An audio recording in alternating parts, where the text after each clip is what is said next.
সেহিহে পৰম সাধু জানা মহাশয়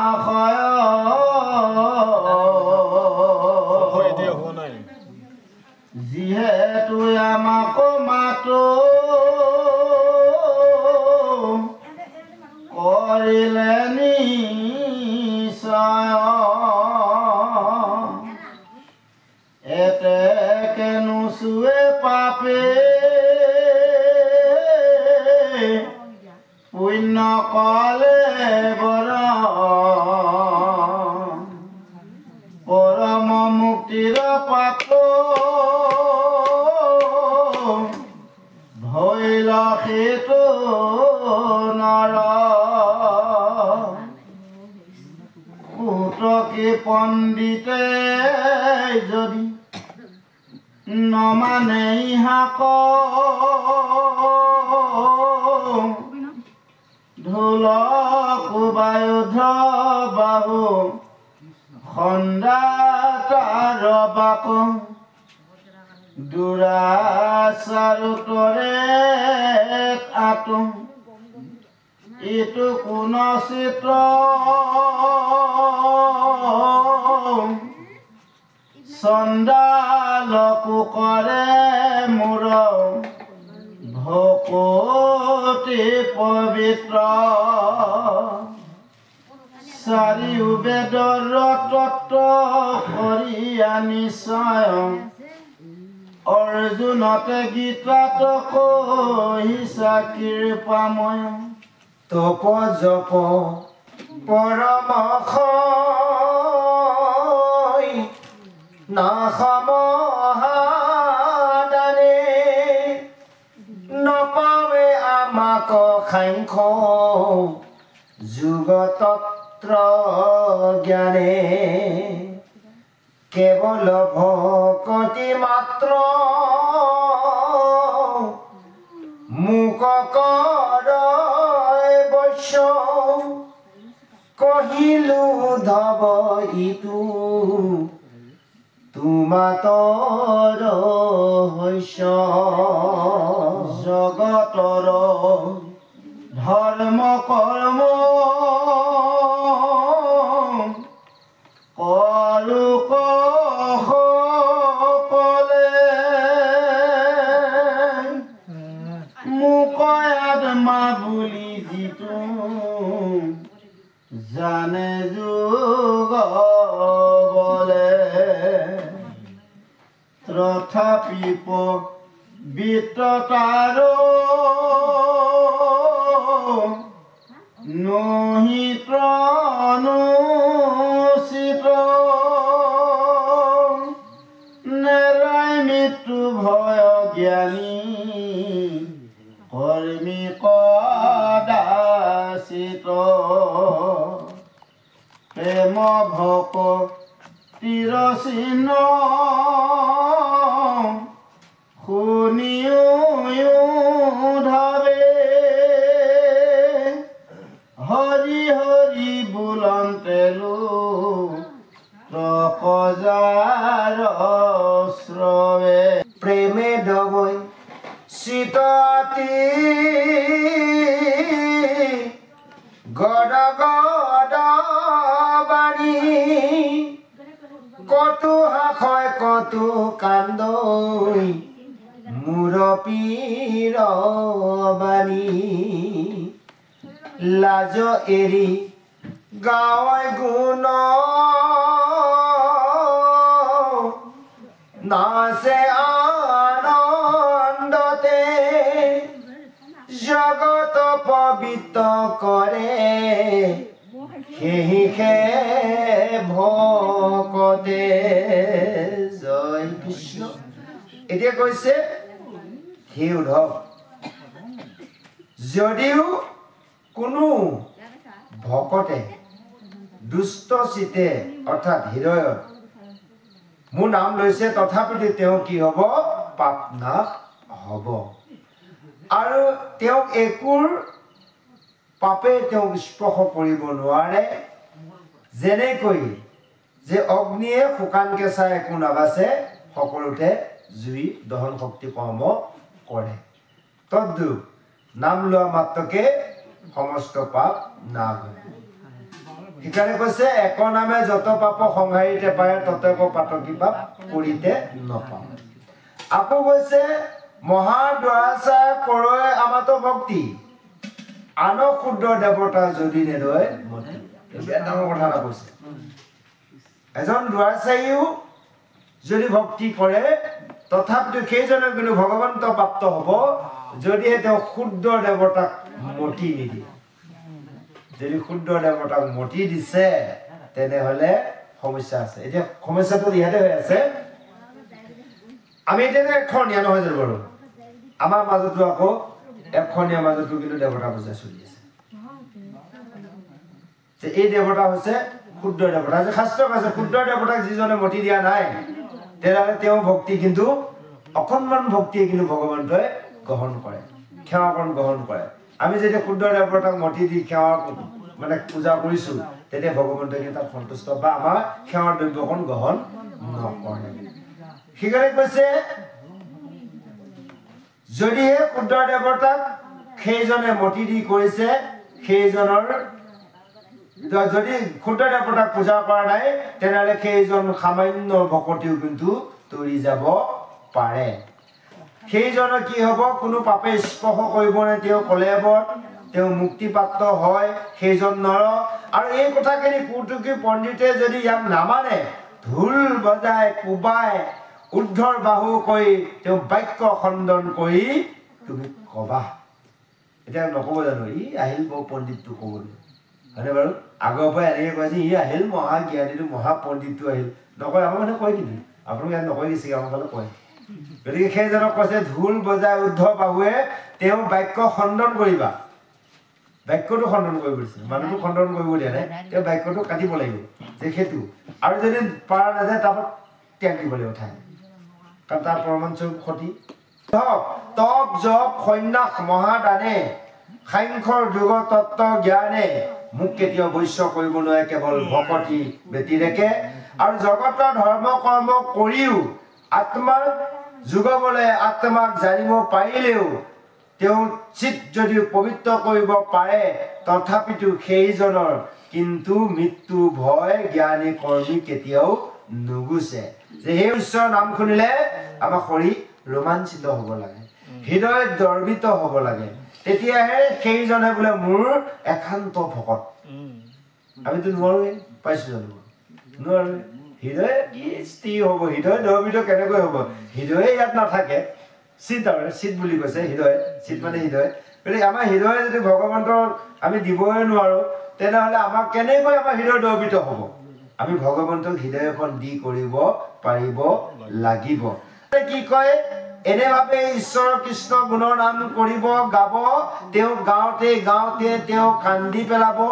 তেওঁ নাচিব আনন্দতে গাব এনেভাৱে কৰিব লাজ কাজ তেওঁ কোনো কাৰণত নাথাকে আৰু সেইজন ভকতে সেইখিনি জগতখন পবিত্ৰ কৰিব পাৰে আমাক গাবলৈ লাজ লাগিছে ইমান মানুহ আছে পাৰিম জানো আৰে পাৰ লোৱা কি কথা আছে ঈশ্বৰে সকলোকে সমানে দিয়া নাই কাৰোবাৰ কণ্ঠ ভাল কাৰোবাৰ বেয়া হয় নহয় কোনোবাই দুটা কীৰ্তন বেছি জানে কোনোবাই এটাহে জানে আধাই জানে তাকে কওক লাজ কোৱা কি কথা আছে আমাৰ লাজ কয় লাজ টকা আছে যা মায়াৰ বেছি আগুৰি আছে তেওঁ লাজ বেছি আছে যা মায়া নাই তেওঁ কেতিয়াও লাজ নকৰে ঈশ্বৰে যাক যিখিনি দিছে ঈশ্বৰৰ কৰ্ম কৰিবৰ কাৰণে লাজ কেতিয়াও কৰিব নালাগে মই যি জানো সেইখিনিয়ে কৰিম নহয় জানিব ঈশ্বৰে মোক যিখিনি দিছে সেইখিনিয়ে কৰিম অভিনয় কৰিবৰ কাৰণে সাহসী হ'ব লাগে তথাপিতো আমি এটাই কথা মই আহ্বান কৰি আছোঁ বিভিন্ন স্থানত আৰু আজিও ইয়াতো আমি কৈ যাম যে আমাৰ ভকত হ'লে আমি এটাই কাম কৰিব লাগে আমাৰ ঢেৰ কীৰ্তন থাকিব লাগে কণ্ঠখনে বাৰু নাই অন্ততঃ একো নহ'লেও চতুৰ্বিংশতি অৱতাৰ প্ৰথম কীৰ্তনটো আমাৰ প্ৰতিজন ভকত ভকতনীয়ৰ কণ্ঠলগ্ন থাকিবই লাগে যে নামতি পাঠেকহে থাকিব বিধি হৈ থাকিব বেলেগত নাথাকিব সেইটো নহয় সেইটো সকলোৱে ৰখাটো যত্ন কৰক কিয় যত্ন কৰক সেই কণ্ঠৰ সেই কীৰ্তনটো আমাক তৰাব কাৰণ কণ্ঠৰ লগ্ন হৈ থাকিব না বেছিকৈ যিমান পাৰে প্ৰথমটো ৰাখা সকলোৱে যত্ন কৰক নোহোৱাসকলক থকাসকলতো প্লাছ কৰি আছে যোগ কৰি আছে আৰু যদি এটা হৈ যায় তাৰপৰা লাহে লাহে আৰু যোগ কৰাৰ ব্যৱস্থা কৰিব কাৰণ সমস্ত কীৰ্তন সমস্ত কথা আইসকলে জানে যে অকল কীৰ্তন ভাগৱত নুচুলেই হ'ব কাৰণ আছে ক'ত আমাৰ কি কয় প্ৰসংগ প্ৰণালী শুনোতো দিয়া আছে তাতে চাই ধুনীয়াকৈ সুন্দৰভাৱে কীৰ্তনকেইটাৰ কণ্ঠলগ্ন কৰাৰ ব্যৱস্থা কৰিব যাক গুৰু সমস্ত আই মাতৃ সমস্ত আহক আমি পিছৰ পদলৈ আগবাঢ়িছোঁ ৰাম ৰাম মুখ লাগি প্ৰেমই উপজিল যাৰ মনে নেৰুতাৰ হৃদয়ক সখী সৰ্বখনে বান্ধিলে কয় আমাৰ পাৱত প্ৰেম জৰি জানা নাই উত্তম ভকত তাক সৰি পৰম শ্ৰদ্ধাই যিটো ভজন্ত সৰ্বঠাও হৈবে মুকুট সিটো এইটো কোন কথা এ ৰাম ৰাম তাৰ সংগ পাইলে হৈবে জগতে মুকুট নেদেখিবা সখীটো কথা অদ্ভুত কৃষ্ণৰ বচন শুনি মুখ্য হৰি দাস প্ৰণামী পুচন্ত পুনু তেজি আনি চাহ ভকতি পৰম এ ৰাম ৰাম ভকতি পৰম গতি জানিলা নিশ্চয় চেদিউক দেৱ দুনাই মনৰ বিষয়ক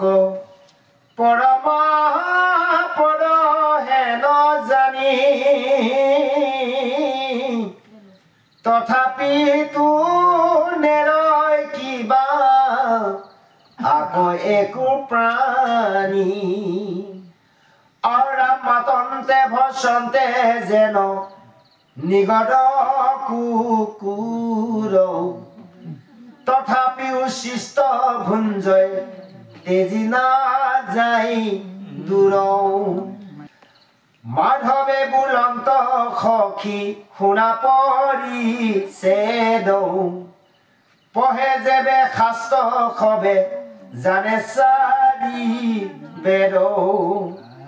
কৰিবে নপাৰে মুত তথাপি ভকতি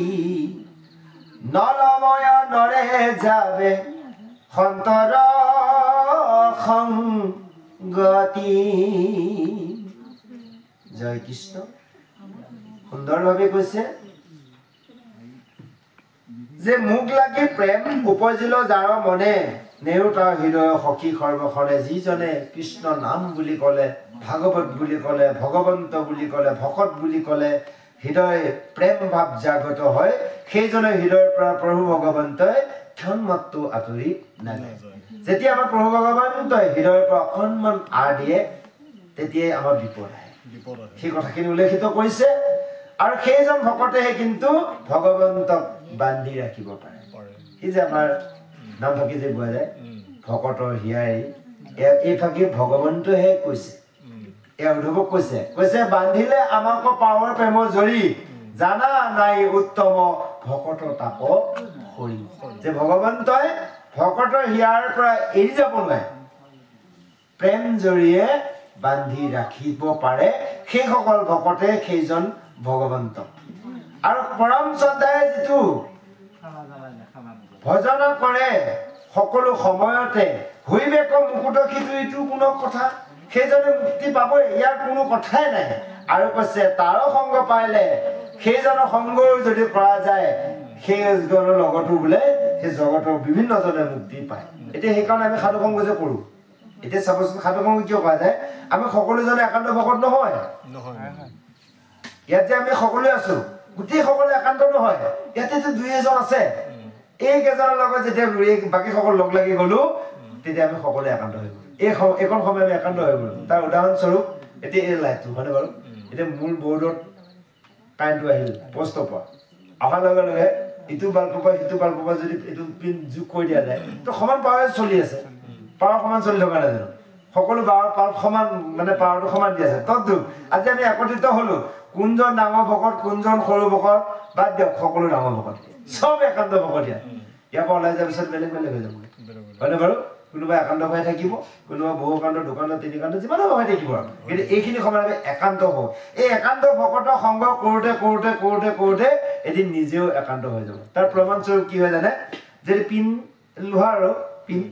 তাক যদি সম্পৰ্কত যদি ৰাতিটো লগাই ঘঁহিবলৈ থৈ দিয়া যায় পিছদিনাখন চাবচোন সেই লোহাৰ পিনটো যদি বেলেগ এটুকুৰা লোহাৰ দিয়ে সিও ধৰে সম্পৰ্কত নহ'বনে বাৰু সম্পৰ্কত হয় যদি এটা লোহাৰে যদি সম্পৰ্কত লগাই থওঁতে সম্পৰ্কত হয় আপোনালোক আমি সমস্ত যদি কৃষ্ণ কৃষ্ণ কৰি নাম লৈ থাকোঁতে কোনে সমস্ত কৃষ্ণ হৈ যামগৈ নহ'ব নেকি বাৰু এদিন হৈ যামগৈ সেইকাৰণে সাধু সংগত কৃষ্ণ কথা কৃষ্ণ নাম গাঁৱতে এজন কৃষ্ণ বাহিৰে একোৱে নাই কিবা ক'লে কৃষ্ণ কিবা ক'লে কৃষ্ণ কৃষ্ণ কৃষ্ণ গোবিন্দ মাধৱ যাদৱ কিবা এটা থাকি যাবগৈ এই ব্যৱস্থাখন আমি কৰিব লাগিব সেইকাৰণে কৈছে সাধু সংগ সেইজনৰ সংগটো সেই মুকুট সেইসকলে তৰিব পাৰে যিসকলে সংগ কৰে একান্ত ভকতৰ লগত আৰু কৈছে কৃষ্ণ বচন শুনি মুখ্য হৰি দাস প্ৰণামী পুচন্ত পুনু তেজী নিশ্বাস কৃষ্ণ কথা শুনাৰ লগে লগে সেইজন মুখ্য উদ্ধৱ মহন্তই নিশ্বাস টানি সুধিছে যে প্ৰভু ভকতি পৰম গতি মই জানিলো চেদিউক দেৱ দুনাই মনৰ সংশয় তুমি মোৰ মনৰ দুনাই সংশয় এটা দূৰ কৰা বিষয় পৰম আপদ হেন জানি তথাপিতো নে কিবা আকৌ একো পানী যে বিষয় পৰম আপদ জানিও কিয়নো বিষয় নে আমাৰ সমস্তই কৰিছে আমি জানি আছো বিষয় পৰম আপদ তথাপিতো বিষয়ৰ কথাই ভাবি আছো কৈছে কি তথাপিতো বিষয়ৰ কথা জানিও কিয়নো বাই বাই যায় তাক তুলনা দিলে কুকুৰৰ লগত কুকুৰক টাঙন দিলেও সি আহিবই হয়নে যেনে কৈ হয় বাৰু আকৌ গাধৱীৰ লগত তুলনা কৰিলে সেই কুকুৰৰ লগত তুলনা দিলে আমাৰ সমস্ত গাধৰ লগত তুলনা দিলে ছাগলীৰ লগত তুলনা দিলে অৰ্থাৎ আমাৰ যদি কৰ্মবোৰ তেনেকুৱাই হৈ আছে তেলে আমিও এটা কুকুৰ আমিও এটা গাধৰ আমিও এটা ছাগলীৰ দৰে তুলনা দিছে কৈছে যে শুনা সখী যদিও 4 বেদ 14 শাস্ত্ৰ পঢ়ে শুনে জানে তথাপিতো ভক্তি কৰিব নোৱাৰে যেতিয়ালৈকে বোলে সাধু সংগ নকৰে হলে সাধু সংগ কৰিব লাগিব সেইকাৰণে উদ্ধৱ মহন্ত কৃষ্ণ কৈছে বৈকুণ্ঠ জগমতো কৈছে মই যাওঁ বৈকুণ্ঠলৈ ও উদ্ধৱ তুমি নে কান দিবা বদৰি কাশ্যমে থাকি ও উদ্ধৱ নিয়মে পালিবা পুৱা আৰু সন্ধ্যা বেলা ও উদ্ধৱ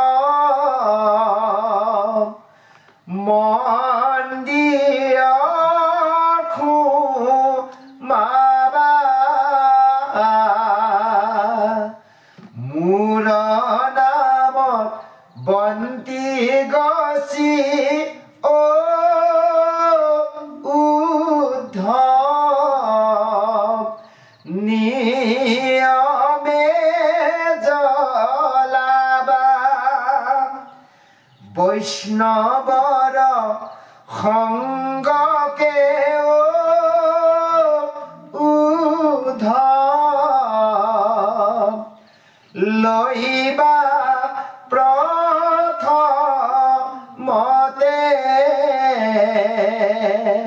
মুহুৰস ঋত কথা ও উদ্ধৱ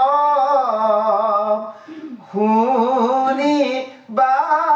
ভকততে এই কথাখিনি কৈ থৈছে এতিয়া যে কৈছে বৈষ্ণৱ সংগ উদ্ধৱ তুমি প্ৰথমে আমাক কি কৰিব দিছে গাহস্থ ধৰ্ম নিয়মত পুৱা আৰু সন্ধিয়া বেলা মন্দিৰত সোমাব দিছে গোসাঁই ঘৰত ভগৱন্তৰ নামত বন্তি গছি জ্বলাব দিছে তাৰ পিছত কৈছে কি প্ৰথমে ল'ব লাগিব সাধু সংগ আৰু সেই সাধুৰ পৰা শুনিব দিছে কাৰ কথা মোৰ চৰিত্ৰ কথাহে শুনিবা বেলেগ কথা নুশুনিবা এই কথাখিনি উল্লেখিত কৰিছে এয়া হলে আমাৰ গাহস্থ ধৰ্ম নীতি অন্য বিকল্প ব্যৱস্থা একো নাই আহক ইয়াৰ পিছত আৰু সুন্দৰ পৰ্যায় আগবাঢ়িছে আমি আগবাঢ়িছো জয় কৃষ্ণ